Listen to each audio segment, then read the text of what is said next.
श्री युगल स्वरूप श्री कृष्ण श्री श्यामानु के चरण कमलों में अपने श्री मन को स्थापित करें।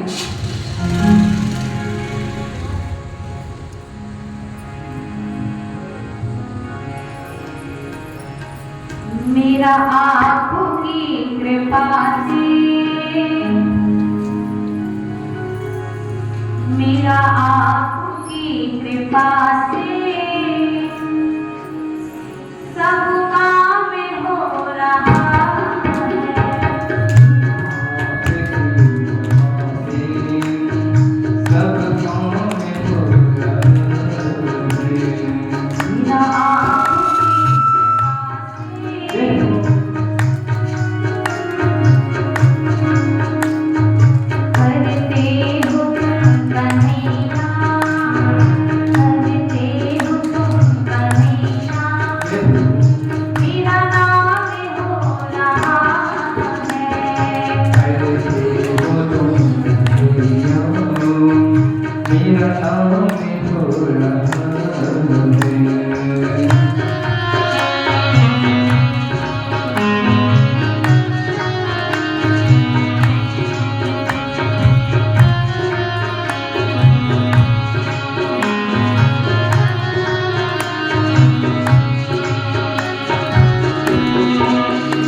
तेरी ही प्रेरणा से सबका भी हो रहा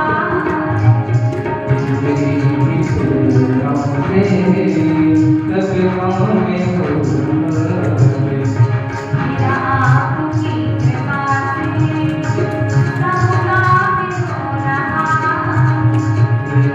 आपकी कृपा से सबका भी हो मेरा आपकी कृपा से सबका भी हो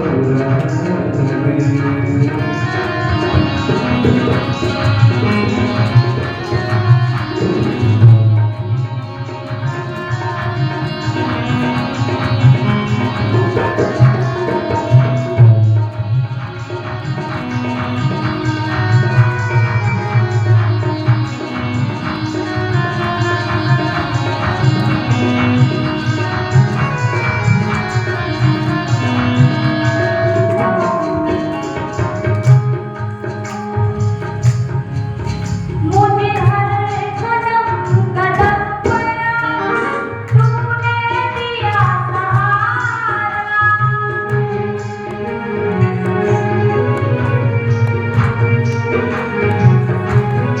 मेरी जिंदगी बदल दी तूने कोई इशारा मेरी जिंदगी बदल दी तूने कर दी एहसान पे तेरा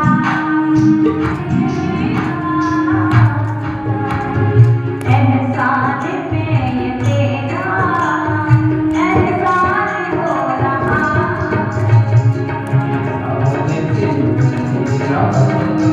मेरे पास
मंगलमय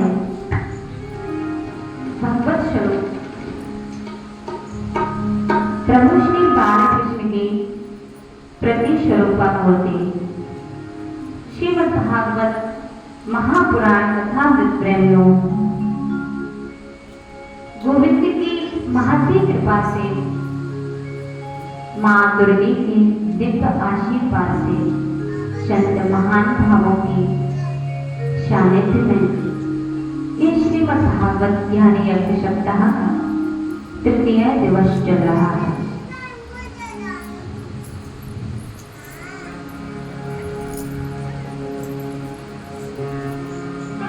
आप लोगों ने श्रवण किया हमारे जीवन का परम लक्ष्य क्या है।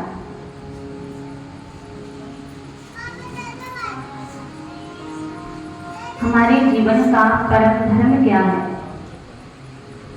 श्रीमद् भागवत के अंदर परम धर्म का निरूपण किया गया है। तो जीव मात्र का ये परम धर्म है परमात्मा के चरण कमलों में प्रेम हो जाए, हम अपने प्रभु को पहचाने, हमारी परमात्मा के चरण कमलों में प्रेम हो, ये जीव मात्र का परम धर्म है। प्रभु से प्रेम करना। पर भगवान से प्रेम तो हम सब करते हैं, पर कब करते हैं? जब कोई दुख पड़ता है, जब कोई समस्याएं सामने आती हैं, तब ठाकुर जी में हमारा प्रेम बहुत जमता है। कहीं इंटरव्यू हुआ या हाई स्कूल की परीक्षा आई या इंटर की परीक्षा आई, हे ठाकुर जी अब की बार तो प्रथम श्रेणी पास होना चाहिए, इंटरव्यू में पास आने चाहिए, 221 का प्रसाद मेरी तरफ से पक्का पक्का चढ़ाएंगे। तो ठाकुर जी को हम अपनी इच्छा के अनुसार चला रहे हैं, उनसे अपने कार्यों की सिद्धि कर रहे हैं। भक्ति ऐसी नहीं होनी चाहिए। भक्ति कैसी हो? निष्काम भक्ति, आपत्ति विपत्ति में भगवान आ जाए, ऐसा नहीं होना चाहिए। प्रतिक्षण परमात्मा का चिंतन हो। भक्ति में ये दो विशेष हैं, आपत्ति विपत्ति में भगवान ना याद आए और भक्ति में कोई कामना नहीं होनी चाहिए। जैसे माँ का पुत्र के प्रति स्वाभाविक प्रेम होता है, जैसे परदेश गए हुए प्रियतम की उसकी प्रिया स्वाभाविक अपने पति का चिंतन करती है, इस प्रकार से हमारी परमात्मा के चरण कमलों में प्रीति हो जाए, संबंध हो जाए।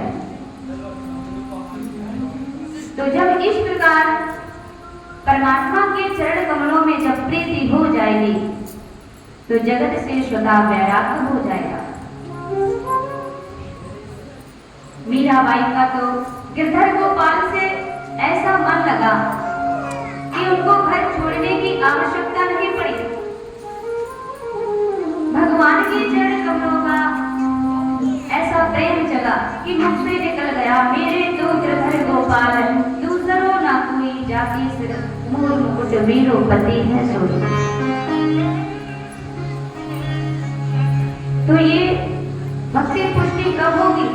जब भगवान के चरण कमलों से हमारा प्रेम हो जाए।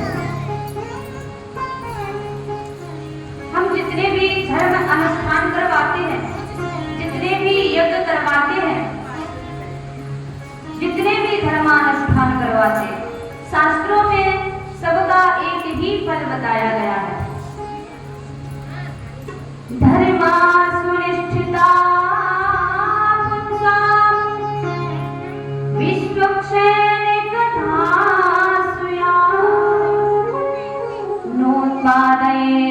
दयति रतिं शम एव हि केवलम्। हम जितने भी धर्मानुष्ठान करवाते हैं, यज्ञ करवाते हैं, मंदिर बनवाते हैं, अपने परमात्मा को पहचाना, हमारे परमात्मा के चरणों में प्रीति हो। अगर नहीं हो पा रही है, अगर भगवान को नहीं पहचान पा रहे हैं, तो श्रम एवं ही केवलम, फिर तो परिश्रम कर रहे हैं, सारा व्यर्थ है। जिस प्रकार से कन्या के विवाह में लाखों का खर्च किया, बैंड बाजे के साथ में ताम झाम तमाम डेकोरेशन हुआ, पर कन्या का पति से प्रेम नहीं हुआ तो विडंबना मात्र है।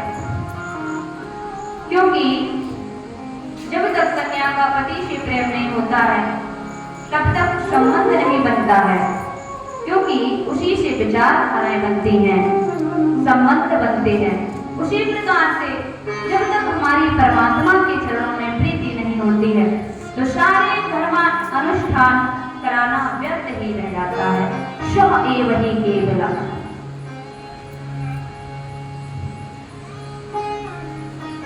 तो सभी का तात्पर्य है अपवर्ग को जानना। भगवान ने अर्थ दिया है, धन दिया है, तो धर्म करो, धर्म अर्थ के लिए ना करो।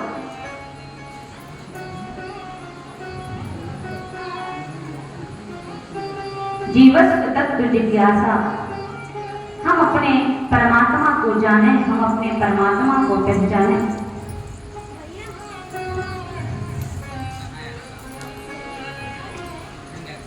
धर्मस्य या अपवर्गस्य, तो धर्म का उद्देश्य यही होता है अपवर्ग। जहां पवर्ग ना हो वहां अपवर्ग। अपवर्ग माने होता है मोक्ष।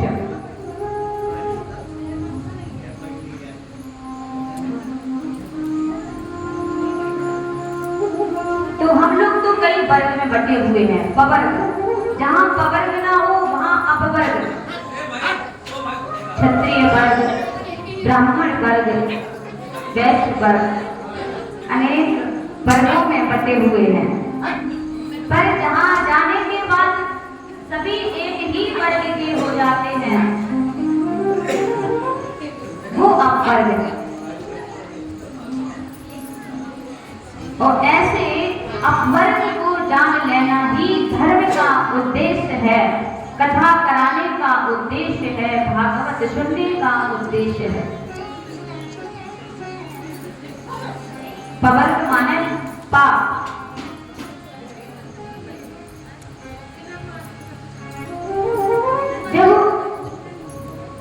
जीव को मोक्ष प्राप्त हो जाता है तो जीव का पतन नहीं होता है, इसीलिए पा नहीं। पा भा माने फल।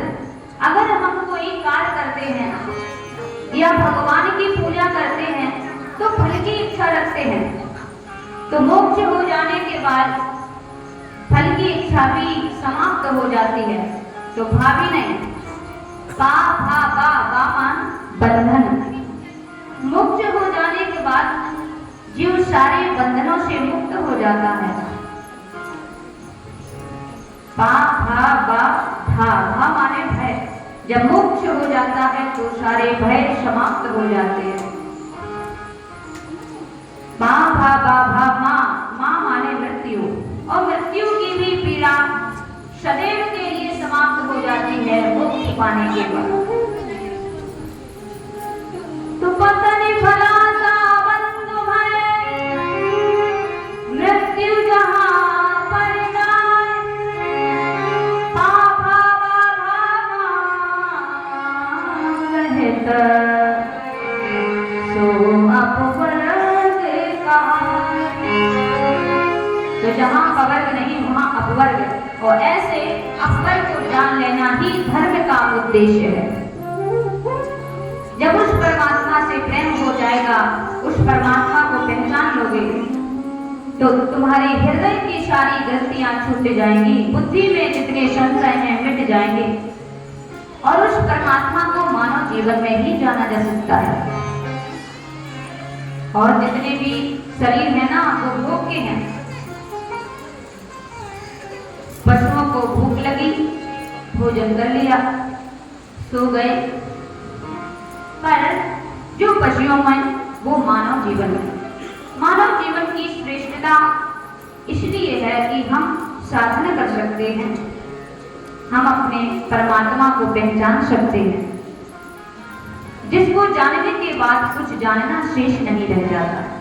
मोक्ष के दरवाजे पर जो ताला लटका हुआ है ना, वो मनुष्य शरीर की चाबी से ही खुलता है। चाबियां तो 84 लाख हैं, पर एक भी फिट नहीं बैठती है। और मानव जीवन की इतनी सुंदर चाबी है कि एक बार चाबी लगा दो तो ताला खुल जाएगा, और चाबी हाथ में आ गई, मनुष्य जीवन मिल गया, पर फिर भी ताला नहीं खोल पाए तो फिर पछताते रह जाओगे। इसीलिए तो शास्त्रों में मानव जीवन की बहुत महिमा गाई है।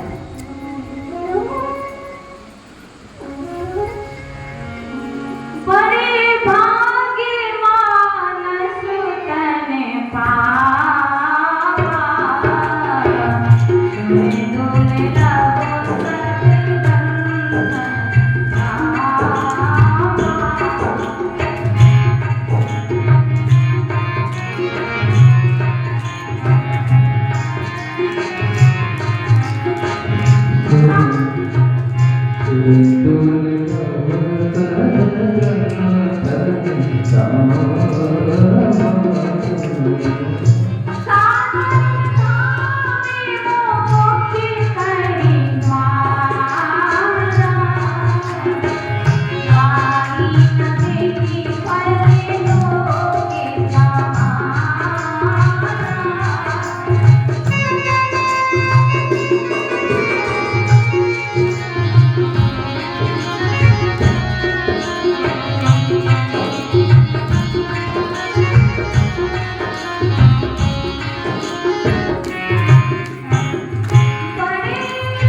बड़ी ही महिमा है।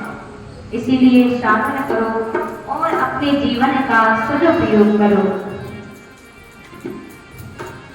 सोनम जी ने कहा, महाराज जिस भागवत की आप कथा श्रवण करा रहे हो, इस भागवत की रचना किसने की है और कहाँ की और कब की और क्यों की? कस्मिन् युगे प्रवृत्तेयं स्थाने वा केन हेतुना, किस हेतु के लिए श्रीमद् भागवत की रचना हुई है? तो सूत जी कहते हैं, ऋषियों, जिस समय द्वापर के अंत में श्री कृष्ण द्वैपाय वेद व्यास जी का प्रागट्य हुआ। वेद व्यास जी के पास अमोघ दृष्टि थी। तीनों कालों को अपनी दृष्टि से देख लेते थे। जब उन्होंने भविष्य पर दृष्टि डाली तो कलयुग के कलुषित प्राणियों को देख करके चित्त अशांत हो गया। अरे राम राम, कलयुग में तो जीव बड़े ही आलसी होंगे, ऐसे जीवों का कैसे कल्याण होगा? जो भाग्यहीन है और बुद्धिमान है तो बुद्धि के बल से अपना निर्वाह कर लेगा, और जो बुद्धिहीन है और भाग्यशाली है तो भाग्य के बल से अपने जीवन का निर्वाह कर लेगा। पर जिसके भाग और बुद्धि दोनों ही बंद पड़ गए होंगे, ऐसे जीवों का कैसे कल्याण होगा? तो इन सभी का ध्यान रखते हुए श्री वेद व्यास जी ने एक वेद के 4 विभाग कर दिए, ऋग्वेद, यजुर्वेद, सामवेद, अथर्ववेद। पर वेदों की जो भाषा है वो बड़ी ही गूढ़ है, हर किसी के समझ में नहीं आती है। तो उसको सरल करने के लिए महाभारत की रचना कर दी। पर मन को संतोष नहीं हुआ। तो एक एक करके 17 पुराण लिख डाले, फिर भी मन को संतोष नहीं हुआ। जो हृदय में आह्लाद, जो हृदय में आनंद होना चाहिए, वो नहीं हो रहा है। वेद व्यास जी बड़े ही चिंता पर बैठे हुए थे। तब तक क्या देखते हैं, नारायण नारायण करते हुए देव ऋषि प्रकट हो गए। सभी देवताओं से पूज्य जब वेद व्यास जी ने नारद जी को देखा तो यथाचित उनको पूजन किया और आसन पर बिठा दिए। नारद जी मुस्कुराए और बोले, व्यास जी, आपके पूजा पाठ में कोई व्यवधान उपस्थित तो नहीं हुआ है? आपका पूजा पाठ सही तो चल रहा है, आपका मुख कुछ उदास दिख रहा है, क्या बात है? पाराशर महाभाग भगवता सच्चिदात्मना परितुष्टति शरीर आत्मा मानसे। पराशर नंदन श्री वेद व्यास जी, आपकी चिंता का क्या कारण है? व्यास जी ने कहा, नारद जी, आपने जो पूछा है वो सब ठीक चल रहा है। मेरे पूजा पाठ में कोई भी व्यवधान उपस्थित नहीं हुआ, परंतु जब मैंने भविष्य पर दृष्टि डाली तो कलयुग के कलुषित प्राणियों को देख करके मेरा चित्त अशांत हो गया।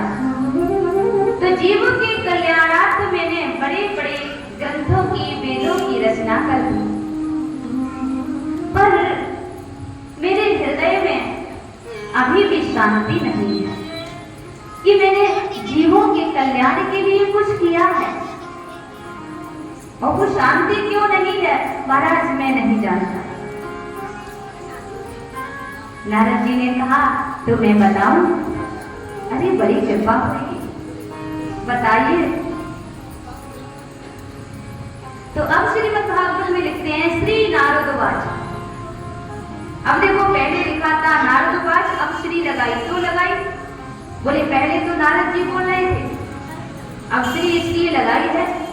अब जो नारद जी बोलेंगे वो भगवान प्रेरणा देने वाले होंगे। नारद जी के अंदर से व्यास जी का मार्गदर्शन करेंगे भगवान, इसीलिए श्री लगाते हैं, श्री नारदवाच।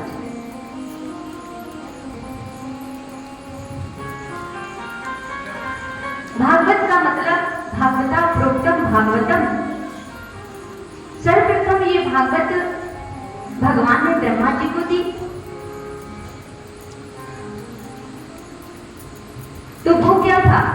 बोले भगवान ने ही ब्रह्मा जी के अंदर बैठ करके नारद जी को कहा, और भगवान ने भी नारद जी के अंदर बैठ करके व्यास जी को कहा, और भगवान ने ही व्यास जी के अंदर बैठ करके सुखदेव जी को कहा, और भगवान ने ही सुखदेव जी के अंदर बैठ करके परीक्षित को कहा।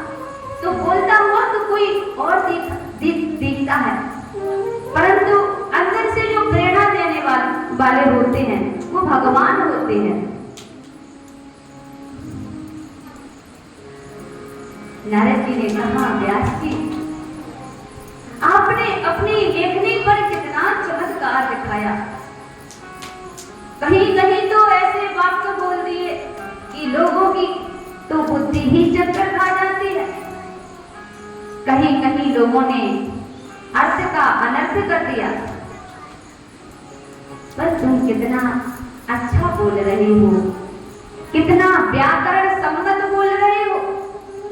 ये वाणी का वैभव भगवान नहीं देखते। तुम क्या बोल रहे हो, ये भगवान नहीं देखते हो। तुम्हारा प्रतिपाद्य विषय क्या है, तुम किसके बारे में बोलते हो, भगवान ये देखते हैं। अगर कोई बहुत उच्च कोटि का विद्वान किसी राजा के गुण गाए तो उसका कोई महत्व और देहाती भाषा में कोई गोविंद के गुणानुवाद गा दे तो बड़े बड़े संत पागल हो जाते हैं।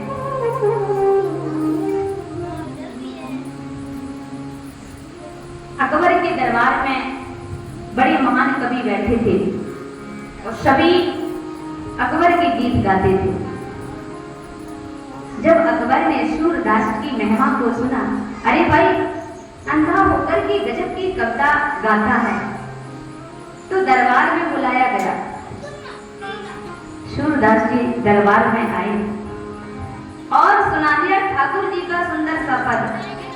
पर अकबर ने कहा, भाई मेरे बारे में भी कुछ सुनाइए, क्योंकि सारे कवि अकबर के गीत गाते थे। तो सूरदास जी ने कहा, मैं तो एक ही ठाकुर के गीत गाता हूँ और मुझे किसी के बारे में पद बनाना नहीं आता, मैं तो एक ही के गीत गाता हूँ। अकबर ने उनकी भावना का आदर किया, पर दीवाने हो गए ठाकुर जी के पद के। बोले, हम तुम्हारे इस पद से प्रसन्न हैं, तुम कोई वरदान मांग लो। तो सूरदास जी ने कहा, यदि वरदान देना चाहते हो तो अब की बार अपने दरबार में मत बुलाना मुझे, और मेरे से मिलने भी कभी मत आना। वहां पर महान कवि बैठे हुए थे, आश्चर्यचकित हो गए। अरे राम राम, हम कभी आशा करते हैं राजा के दरबार में कुछ कहने को मिले, कुछ गाने को मिले, और ये फकर अगर वरदान में मांगता है तो कहता है मुझे कभी बुलाना मत और मेरे से मिलने भी मत आना। पर अकबर जी ने उनकी भावना का आदर किया, ना तो कभी उनसे मिलने गए, ना कभी बुलाया, पर दीवाने हो गए अकबर जी। अब तो क्या था कि कवियों ने सूरदास जी के पद सुनाना प्रारंभ कर दिए, क्योंकि अकबर की ये विशेषता थी कि जो भी सूरदास जी के पद सुनाएगा उसको बहुत सारा इनाम दिया जाए। अब सबको सूरदास जी के पद सुलभ नहीं होते थे, तो कवियों ने क्या किया, पद बना लिया और सूरदास जी की छाप छोड़ दी और दरबार में आकर के सुनाने लगे। तो अकबर ने कहा, ये सूरदास जी का पद नहीं है। बोले, महाराज आपने कैसे जान लिया? इसमें तो सूरदास जी की छाप लगी हुई है। तो अकबर ने कहा, सुनो, एक कागज पर ये पद लिख करके दो जिसमें सूरदास जी की छाप लगी हुई है। तो जैसे ही पद लिख करके दिया और जो सूरदास जी का पद वास्तविक पद था, दोनों पदों को लेकर के पानी में डुबो दिया। तो जो सूरदास जी का पद नकली था जिसमें छाप लगी हुई थी, उसके सारे अक्षर मिट गए और जो वास्तविक पद था उसके अक्षर ज्यों के त्यों हैं। अकबर ने कहा, ये देखिए विशेषता इस पद की, सूरदास जी के पद में जो भाव झलकता है, जो आनंद आता है, जो आह्लाद आता है, वो इस पद में आता ही नहीं है।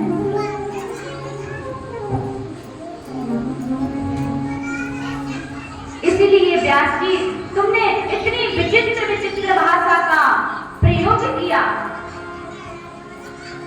पर किसी भी ग्रंथ में गोविंद के गुणानुवादों को नहीं गाया है। निष्काम जो कर्म होता है ना, वो बहुत अच्छा होता है, परंतु जो निष्काम कर्म अगर भगवान से नहीं जुड़ा है वो भी व्यर्थ है। उस ज्ञान की शोभा नहीं जो गोविंद से जुड़ा ना हो। इसीलिए व्यास जी, आप अब श्री कृष्ण के चरित्रों का गुणगान कीजिए, फिर देखिए आपको आनंद आएगा और उन भक्तों को आनंद आएगा जो जो श्रवण करेगा। तब तो अपनी कमी को महसूस किया वेद व्यास जी ने। नारद जी कहते हैं, व्यास जी मुझे देखो, मैं